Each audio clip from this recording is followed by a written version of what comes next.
across southern Israel, and indeed even in Jerusalem, those sirens started blaring, and we started seeing the first images of what we can only understand is Israel's Iron Dome, or even its Arrow missile defense system, intercepting those incoming Iranian either drones or even missiles as well. Again, it's unclear at this stage, but what it's telling us is that whatever Iran launched all those hours ago has now made it into Israeli airspace and have been taken out. Again, this has only really been happening in the last half hour or so. We received a number of alerts here on our phones, which no doubt caused a huge amount of alarm in many parts of this country as people were bracing for what was the inevitable. Now, again, as far as we know, everything so far has been intercepted. We have not heard of any reports of any kind of missile or any kind of drone making contact or target with anything yet. But again,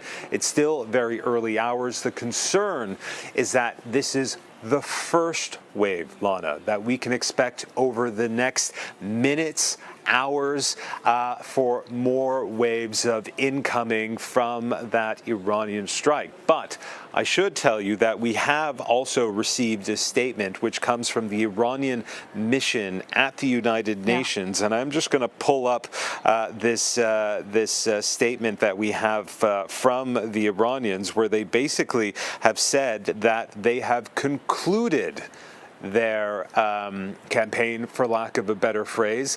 Well, we've reached out to our sources on the ground inside Iran. They say that the Revolutionary Guard themselves have not publicly said that this is concluded. When you look at Iranian state TV, it is now talking in past tense, which is significant in moments like this, that they are talking in past tense. Whatever the case, we are still waiting to see what will happen in the next coming minutes or indeed hours. As we've been saying, sirens have gone off in different parts of Israel, and we've seen interceptions in Israeli skies. And Imtiaz, that statement that came from the Iranian mission to the UN, I believe that we actually have a full screen, if our control room can put that up. I'm going to read it to you. Part of what they were saying was that this was a retaliatory strike in response to Israel's action that they believe had taken out members of their military that were in Syria at an embassy there, according to Iran. They say, quote, "The matter can be deemed concluded. However, should the Israeli regime make another mistake, sort of telegraphing about what they want Israel's response to be, quote, Iran's response will be considerably more severe. It is a conflict between Iran and the rogue Israeli regime from which the U.S. must stay away." So obviously warnings there, even as they're saying that this matter is done, that they do not want it to further escalate. So, Imtiaz, we understand that you've been seeing their indications that the Iron Dome is working, that the defensive operations to try to shoot down those domes have so far been successful. Are you actually seeing some of those explosions in the sky?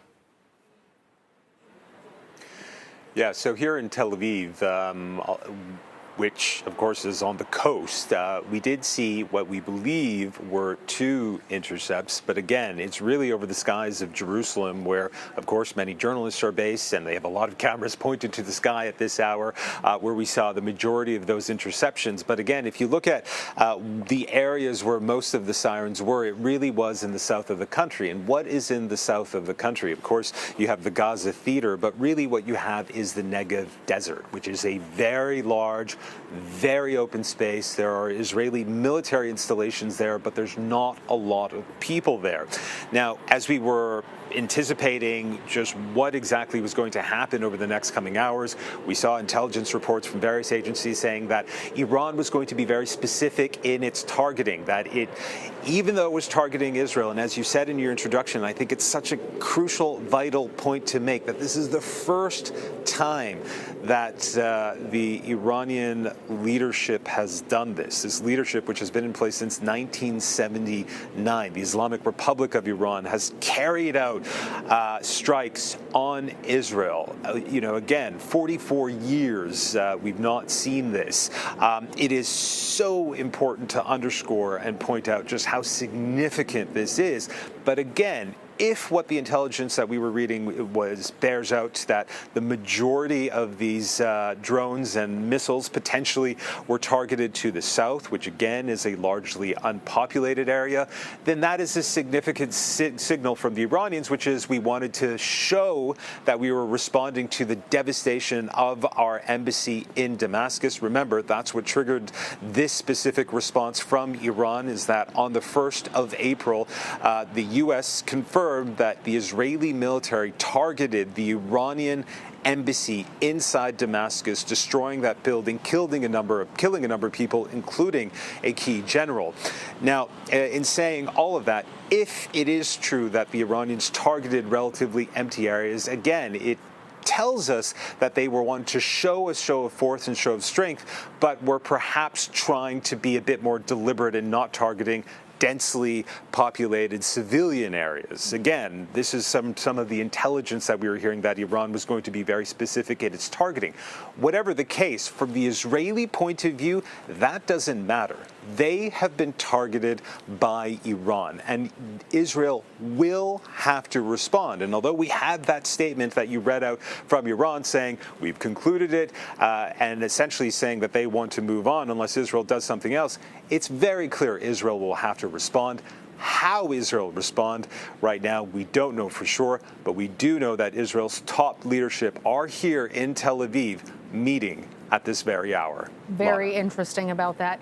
Imtiaz, I'm also struck by the fact that you have been monitoring Iranian state television and the changes that you've witnessed with that. I'm hoping that you can tell us a little bit more about what you've seen. Yeah, it's really interesting. So our sources on the ground have been kind of trying to paint a picture for us as to just what the mood in Tehran, the capital, is right now. And basically what we've learned is that it's pretty quiet there right now. It's obviously the very early hours of the morning, as it is here in Tel Aviv as well, although there are some university students that were out on the streets sort of celebrating this move by the leadership there. But in saying that, right now there doesn't seem to be an indication from what we're seeing that the government has in the days preceding this strike had really prepared the nation for war. And what I mean by that is, of course, if Iran was saying this is the start of a war with Israel, that they would have put in some measures in place to beef up their military presence in parts of the country, tell people in populated areas to perhaps move out of that area.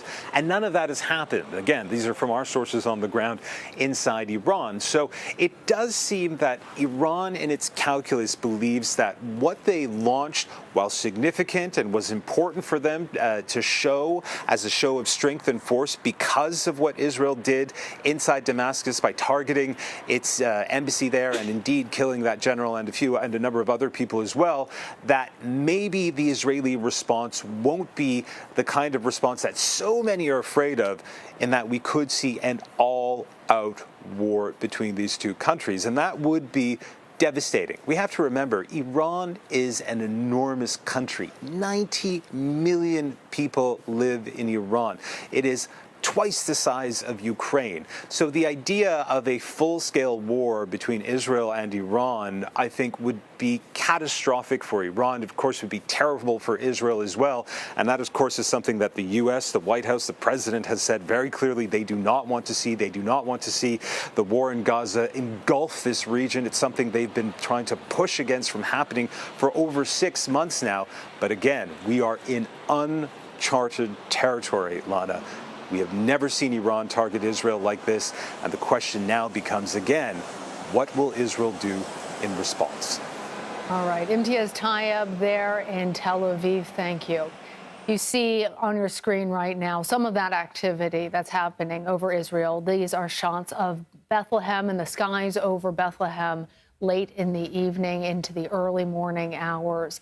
Air raid sirens have been heard across major cities in Israel, and many of these flares that you're seeing are believed to be action by the Israeli defense, the Iron Dome, and other defensive capabilities by Israel to try and take out that large number of Iranian drones that were launched earlier today.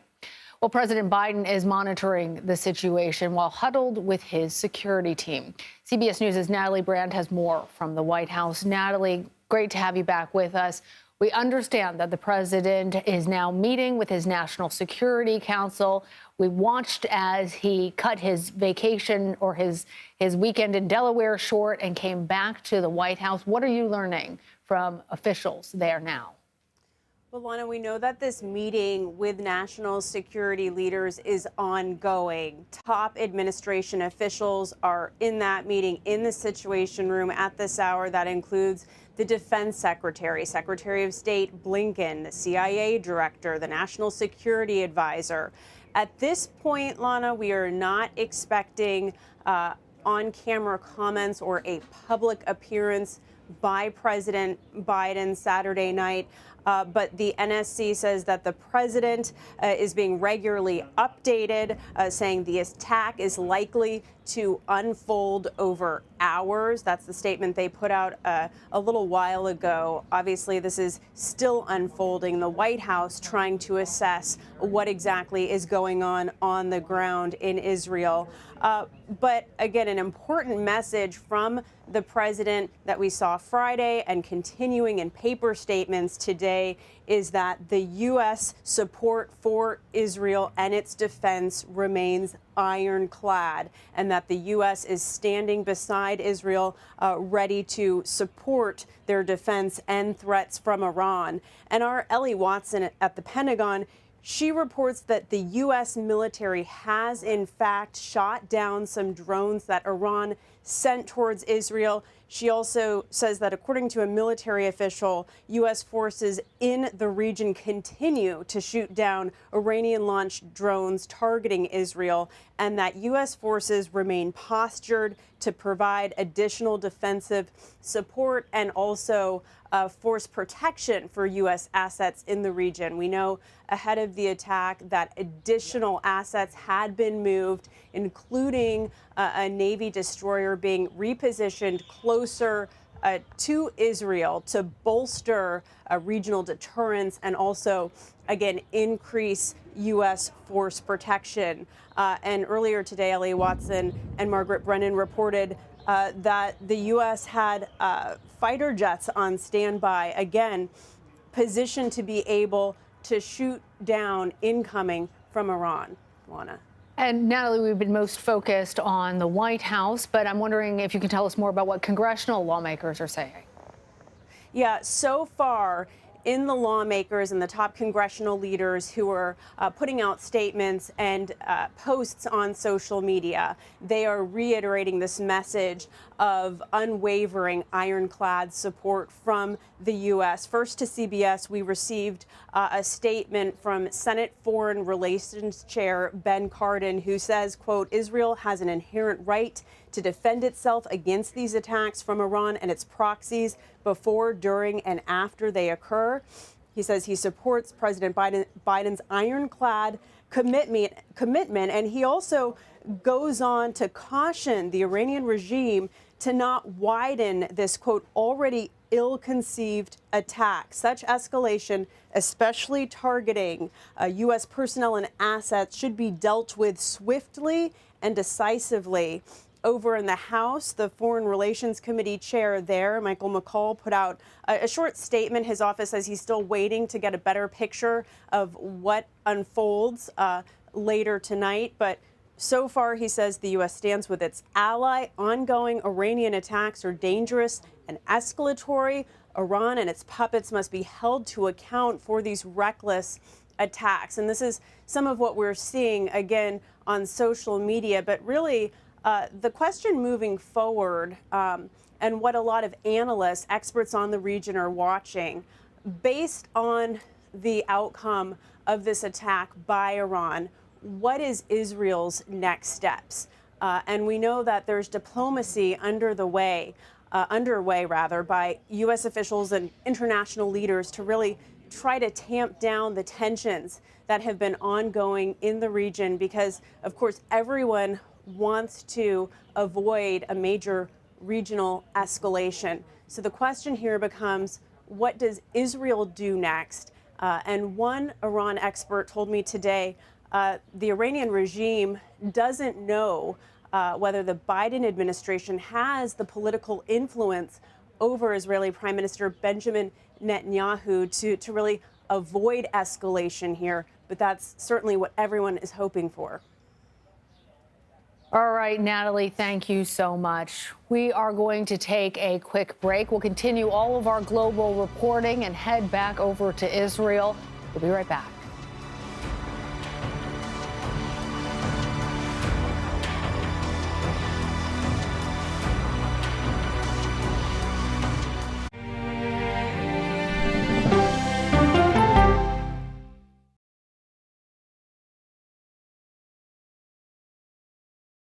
Mr. President, there's a lot to talk about. A lot to talk about. Does this carrier strike group stand ready? It's just incredible to see there's an active search and rescue operation going on 12 hours after this accident. The CBS Evening News with Nora O'Donnell.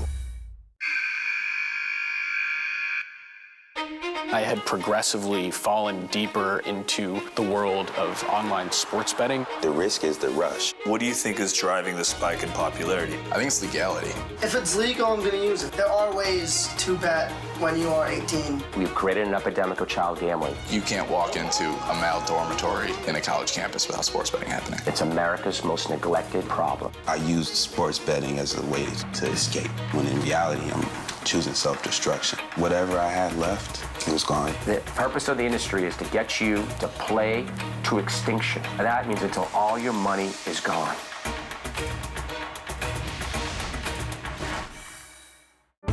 Stories start with the who, what, when, and where. But it's why it's important to you that matters most. Knowing what to ask is how you open the door to a deeper understanding. See you on Prime Time, streaming free everywhere.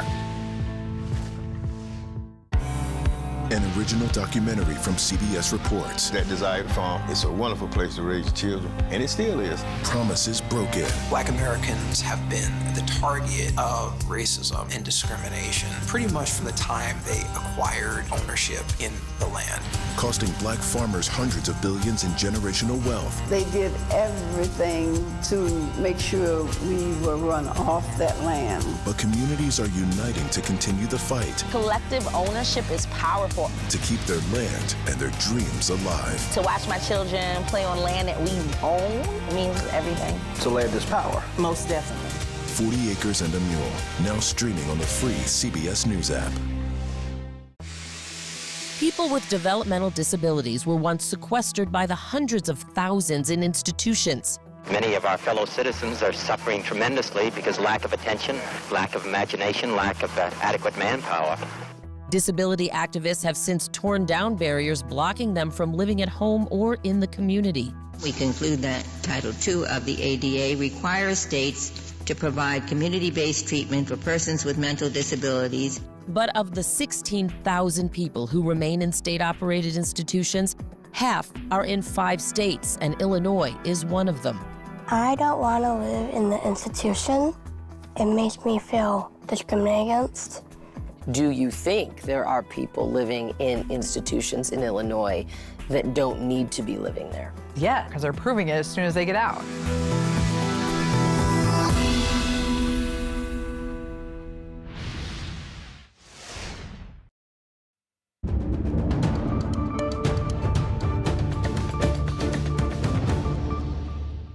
Welcome back to our continuing coverage on the Iran retaliatory attacks against Israel. The U.S. and Israel have shot down Iranian drones. Air raid sirens have been sounding in the south and central areas of the country.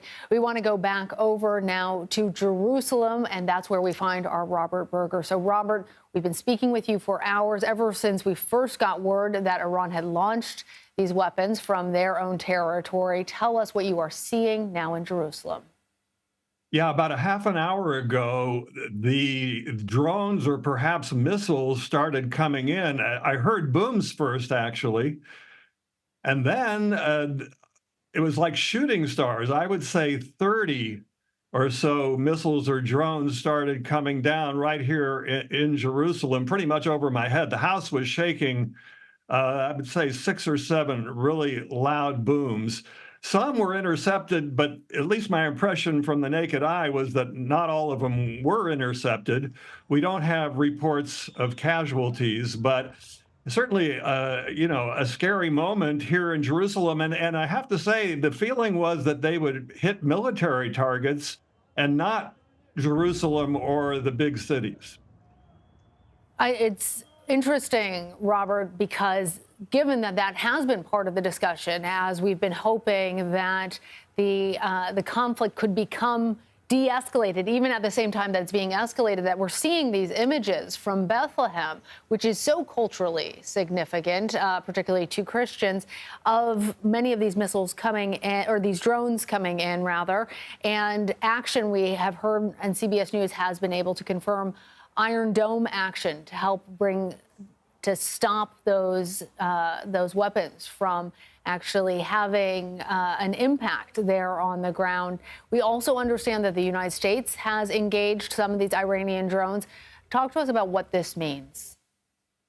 The U.S. certainly is involved. The Jordanians also, there were drones coming in over their territory. If you know the geography between Iran and Israel, a lot of this has to go through Jordan, and they also shot down a lot of drones, but a lot of them got through. That was what it was kind of shocking to me when I was looking outside to see these shooting stars. That's what it looked like coming down. So you have a lot of regional players involved here, and the U.S. is involved militarily, as is Jordan. And there's a possibility also that maybe this is just the first wave. We've heard that there are 2 or 3 waves. Maybe we'll see another wave in an hour or so. Though we do understand, if it's to be believed from the statement that we received from the Iranian mission to the UN, that their action on their part has concluded, pending what sort of response the Israeli regime makes. It says Iran's response will be considerably more severe, as you can see in the statement, if, quote, the Israeli regime makes another mistake. It also has a warning to the United States, saying it's a conflict between Iran and the rogue Israeli regime from which the U.S. must stay away. Do you see anything in the actions that the U.S. has taken so far that are likely to make Iran upset in a way that could further escalate this? Well, the U.S. right now is involved defensively. It shot down a lot of these drones, and we'll see if there's another wave that comes through. So they're involved defensively already. They're not involved offensively in going after Iran. But even though Iran is saying, okay, it's over, let's call it even. Israel attacked our consulate in Iran, in Syria, and killed the top general. And we'll call it even. The Israelis aren't going to call it even. I expect significant retaliation inside Iran. And they are meeting now there in Israel. So what is the likely response that one can anticipate? And understood that we are trying to be predictive in this breaking news situation, but what might be the spectrum of responses that we could anticipate from Israel? Well, it's hard to say. I mean, Israel also has missiles. Will it target? What will it target? Will it hit Tehran? Will it take the opportunity now that it's been talking about for years? I would say a decade. They've been talking about knocking out Iran's nuclear program, which of course would be a massive escalation. The U.S. perhaps will try to, get Israel to take a restrained response, but they just attacked Jerusalem as well as the rest of Israel with a barrage of rockets, barrage of drones and perhaps missiles as well. So It's likely to escalate, and we'll see how far the Israelis go, but it might be an opportunity to hit those nuclear facilities, and then you really have a big war on your hand. Well, that would certainly change the calculus significantly. Robert Berger, thank you. Thank you.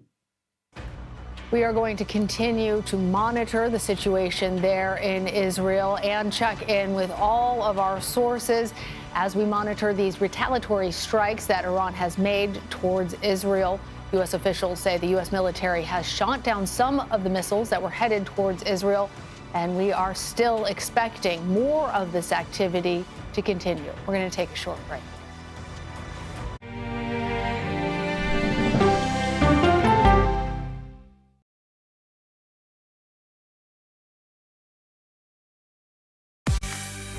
On our places, bright, shiny faces. When you wake up in the morning, we want to be your go-to team. Nate has one of the quickest minds I've ever seen. Tony has a way of making people feel comfortable. Gail has this unbelievable knack to ask the question that you're asking at home. I've been told I could talk to a tree, and that's pretty much true. I don't go to work in the morning. I go for coffee with my two good friends, and we talk about the world. Your morning routine just got better. CBS Mornings, weekdays at 7. It didn't seem like anything could happen, because nothing ever happens in East Palestine, but it did. Authorities released toxic fumes from 5 derailed train cars. Resident, please evacuate. Acute bronchitis due to chemical fumes. Did you ever have these problems before the derailment? No, ma'am. This neighborhood's not safe no more. We can assure the community that there's not vinyl chloride entering their communities. Then why are there so many people feeling these various symptoms of bloody noses or difficulty breathing or bronchitis? That's a hard question to answer. We're talking about one of the most blatant releases of a mixture of some of the most toxic chemicals that we've seen in America. I feel like now I have a duty to warn other communities. If my daughter has to watch me die of cancer, at least it saves someone else.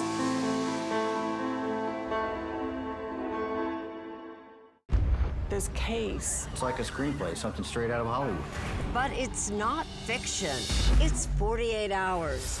Human remains found this week. 4 families shattered. There's no physical evidence. The mystery would haunt investigators for years. There's some questions that have to be asked and need to be answered. Like a John Grisham novel. A gripping true crime original. 48 hours. Now streaming on the free CBS News app. This is CBS.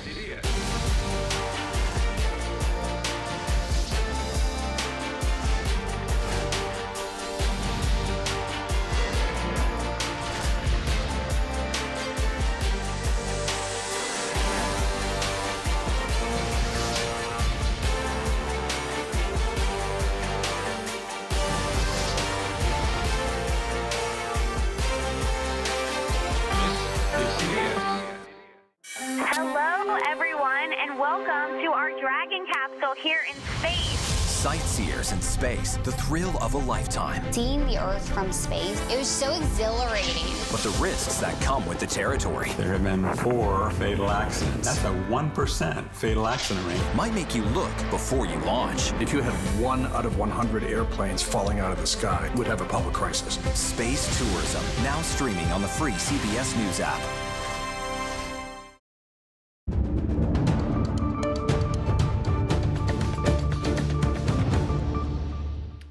Welcome back to CBS News. I'm Lana Zak, and we continue to monitor Iran's retaliatory strike towards Israel.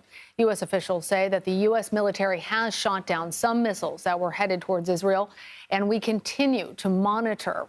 Speaking to our folks on the ground, the situation in Tel Aviv, Israel, where you can see fairly clear skies, not a lot of reports of sirens or activity there. We have heard from our Robert Berger, who is in Jerusalem, that they have seen something more similar to what you see in Bethlehem. That happened just moments ago. Those shooting stars as they appear in the sky, activity from the Iron Dome that's trying to take out those drones that were launched from Iran's territory. That is significant because it has never before happened, as we understand it, that Iran has directly attacked Israel. I want to bring in Charles Faint now for additional analysis. He is the chair for the study of special operations and deputy editorial director for the Modern War Institute at West Point. Thank you for being with us. So, first of all, what is your first reaction to these strikes? And when you see these images, tell us what you understand is happening.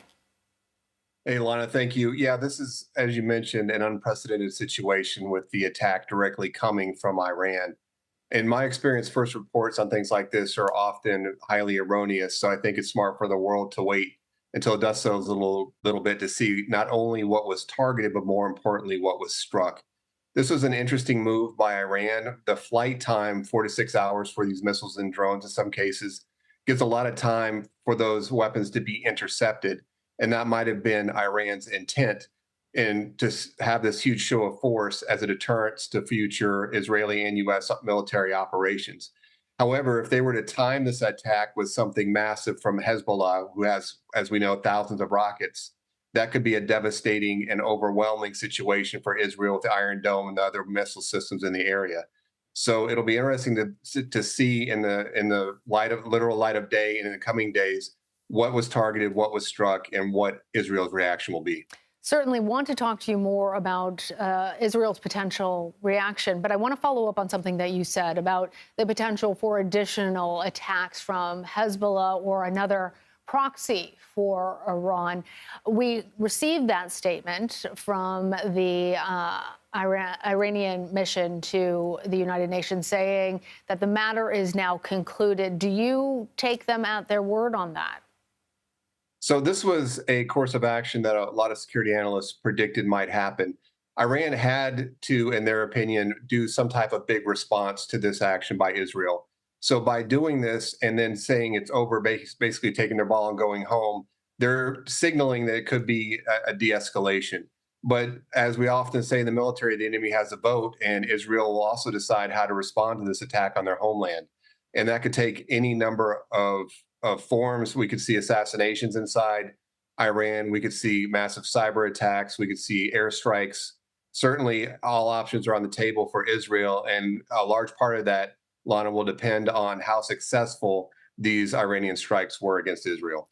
And Charles, given the point that you were making initially, that they were already at the ready. The supreme leader of Iran had telegraphed that they were going to take retaliatory action, that what they chose to launch, at least from what we've seen so far, were some of these slower moving drones that took, as you said, between 4 and 6 hours to make it to Israeli airspace. And many of those were actually shot down en route to Israel, not only by the United States, but also by Jordan.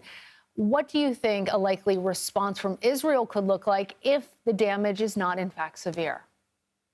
So any number of things could happen. I think at a minimum, we would see some cyber attacks, something to deliberately and directly target the regime. I don't think that future strikes against the IRGC are off the table from Israel, especially with the most recent one that they did. The main individual that was targeted was admitted by Iran to be one of the chief planners of the October 7th attacks. So those things will continue. What we'll also see is things that we've already seen from Iran, the seizing of a merchant vessel in international waters today that was affiliated with a wealthy Israeli. And that's a further signal of their ability to impact world markets. So it'll be interesting to see what develops between these two nations, Lana. Yeah, that action taken in the Strait of Hormuz earlier today. All of that sort of leads me to wonder, Charles, how Israel's response differs from these other groups, like the group responsible for taking that shipping vessel, Hezbollah, which we know has been very active on the West Bank, or other Iranian proxies versus Iran. And given the significance of these weapons being launched from inside Iranian territory, how does that change the calculation? So you brought up a good point, Lana, with all the different proxy organizations. You got the Houthis down in the south. Hamas is kind of on its back foot right now. You've got Hezbollah up in the north. But you might also have some action in the West Bank, which could also be very concerning to the Israelis. So I read a report earlier today about some severe tensions that arose after an Israeli teenager was murdered in the West Bank. So what we could see, probably the worst case course of action on Israel's perspective, is this massive strike on Iran wasn't just one wave, if it's several waves tied with massive attacks from Hezbollah and an uprising of some type in the West Bank, that could be very bad for Israel and the region. And going back to your question about the response, what the response might be, and something like that, which is nearly existential threat for Israel, certainly everything would be on the table, some type of massive response, most likely by air and by missile strike, because Israel has missiles as well, directed at important targets inside Iran. Charles, in the weeks leading up to this, there was international calls for a ceasefire. There were criticisms of the massive number of casualties in Gaza. One of the biggest headlines was about those aid workers that were killed by the IDF. Now the conversation is about an attack from Iran. We have seen so many of the same people and organizations and countries that were urging Israel to change action, now saying we stand entirely with Israel. Is this potentially a strategic mistake on the part of Iran? I think that remains to be seen. It's an excellent question. So I think in Iran's calculus, this is something that they had to do. This is their backs up against the wall. They've been attack against their embassy, killing one of their major leaders in the IRGC. So I think Iran sees this in their interests, and it'll be interesting to see what happens afterwards. So you mentioned the aid workers that were killed in that unfortunate incident inside Gaza. I think that what we're looking for right now, Lana, is for all of these major players, countries around the world, non-state actors, non-government organizations, to really prevail upon both sides to keep this from getting into something bigger. And on that front, we have known that these attacks were coming ever since April 1st, and Iran blaming Israel for those military leaders that were killed in Damascus. What is the significance, explain for our viewers, of Iran not making these attacks more of a surprise? We knew that retaliation was happening, and we knew when it was likely to happen. Yeah, we also knew based on past experiences that something like this is likely, like a show of force. So when the American forces killed Soleimani, who was also a big leader in the IRGC, was thorn in our side in Iraq and elsewhere around the world, after he was killed by the U.S., Iran shot a bunch of missiles at U.S. forces inside Iraq. Some troops were unfortunately wounded, but no one was killed, and there was no further escalation. So Iran thought that they saved face. They carried out a mission against the United States in response to that, and then the issue was largely over. So there might be something to be said about that as a pattern for what's happening now with Israel. All right. Charles Faint, thank you. Thanks, Lana. We're going to continue to monitor this situation. You're looking at Bethlehem images taken just moments ago of the skies above Bethlehem. We are going to take a quick commercial break. We'll be right back.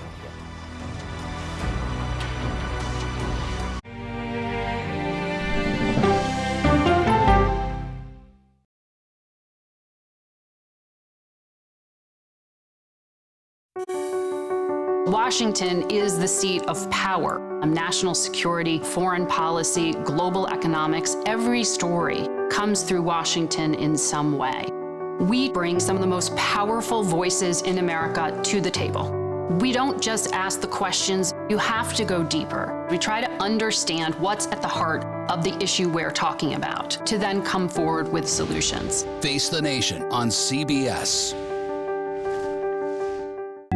The justices ruled that Harvard and the University of North Carolina violated the Constitution. In the aftermath of the Supreme Court decision to end affirmative action in college admissions, uncertainty sets in for some students of color. Affirmative action really gave us an equal opportunity. CBS Reports explores the historic decision and what it means for those chasing an opportunity to change their lives. I knew that college was the ticket to break this cycle. The end of affirmative action, now streaming on the free CBS News app.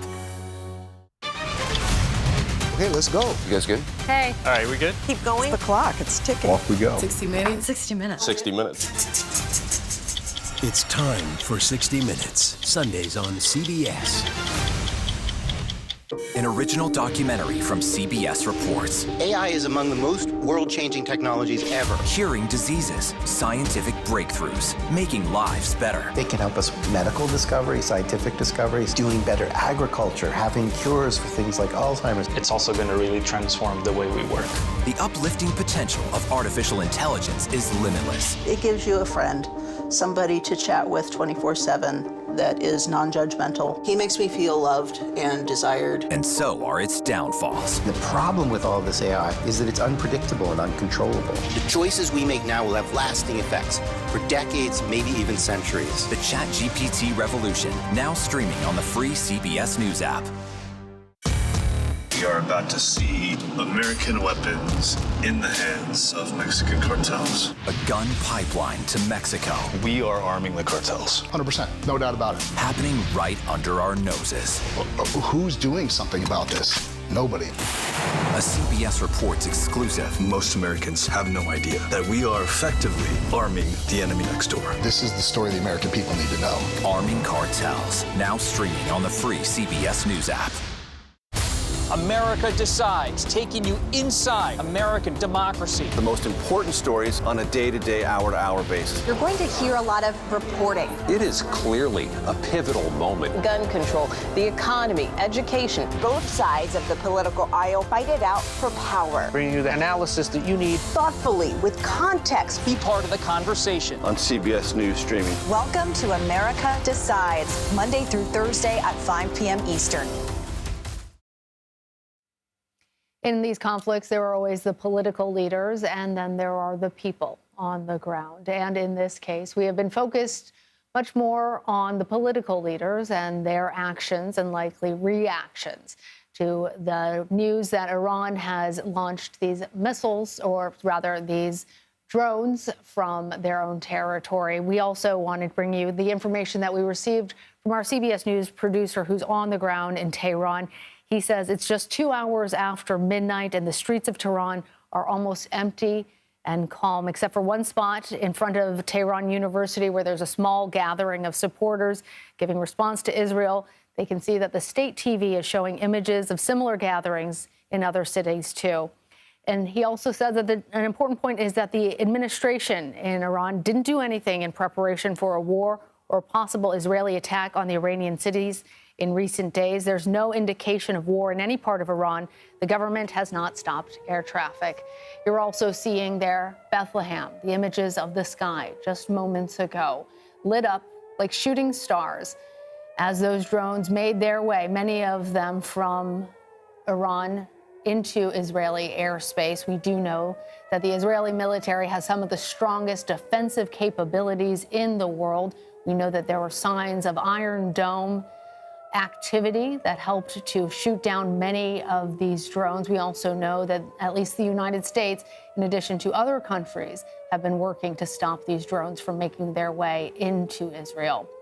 For more in-depth coverage on Iran's retaliatory attacks against Israel, we're going to go back over to our partners at the BBC who are covering the latest as well. Commanding General of the U.S. Central Command, General Kurilla, has directed with respect to the danger to innocent civilians, starting from the West Bank, where a lot of these engagements are, the Israelis are going to try to engage as far out these drones and the cruise missiles. So if any of them land, you obviously have to worry about the collateral, material that will fall as a result of engaging them in the air before they land. But if they do land, they are mass casualty producing munitions. And obviously, the drone is smaller relative to the cruise missiles, and then ballistic missiles, if hopefully they won't be fired, but if they are fired, you're talking dozens of kilograms of explosive, and that will cause significant casualties if they land into a major populated area. Mark, I do just want to ask you how far you think U.S. involvement could go. If you think about American foreign policy in recent years, the trend has been for less involvement. If you think, for example, Afghanistan and so on, do you think that changes when it comes to what we're seeing and the United States' steadfast relationship with Israel? Well, I can't speak to that other than what, our president has said, which is, our commitment to Israel's security, and I think even broadly to our other partners in the region is ironclad. So I believe that as this